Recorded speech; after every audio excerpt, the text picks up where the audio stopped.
नवाब जाफर मीर अब्दुल्ला साहब से कि वो आए, जो ऑल इंडिया शिया पर्सनल बोर्ड के पहले दिन से साथ हैं, शिया पर्सनल बोर्ड के, वो आए और मुख्तसर लफ्ज़ों में अपनी बात कहें। आदाब। आज ये जो ऑल इंडिया शिया पर्सनल लॉ बोर्ड की मीटिंग हो रही है, उसमें 3 ख़ास मुद्दे रखे गए हैं। एक तो ट्रिपल तलाक़, कौन मानता है और कौन नहीं मानता है, मानता है तो क्यों मान रहा है और नहीं मानता है तो क्यों नहीं मानता। दूसरी चीज़ ये है जो हमारे मुल्क में या पूरी दुनिया में दहशतगर्दी हो रही है, ये क्यों हो रही है। और तीसरा, शियों को नज़रअंदाज क्यों किया जा रहा है, हुकूमत में उनकी अहमियत क्यों नहीं है।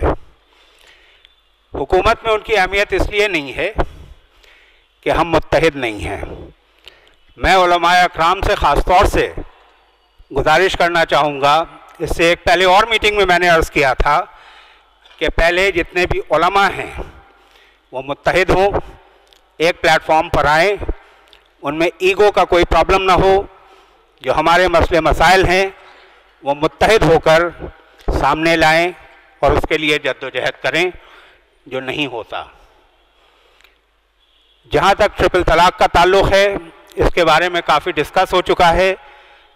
जो कानून के माहिरीन हैं या जो उलमा हैं, उन्होंने अपनी अपनी किताबों और अपनी अपनी जहनियत और अपनी अपनी नॉलेज के हिसाब से उसकी दलीलें दी हैं। ज़ाहिर है खुदावंद आलम की नज़र में तलाक़ एक गुनाह है। तलाक़ अगर कोई होती है तो खुदावंद आलम पसंद नहीं करता। इस सिलसिले से अफ़ाम ज़मा सोसाइटी यहाँ पर काम कर रही है। सैयद मीसम नकवी यहाँ पर उसके प्रेसिडेंट बैठे हुए हैं। जो मसले तलाक़ के हैं उनमें आपस में मुआहदा हो जाए, वो अच्छी ज़िंदगी गुजारें, इसके लिए इनकी कोशिश और काविश रहती है। जहाँ तक दहशतगर्दी का ताल्लुक़ है, हम लोगों का उससे कोई ताल्लुक़ नहीं है। हम अमन व अमान के मानने वाले हैं।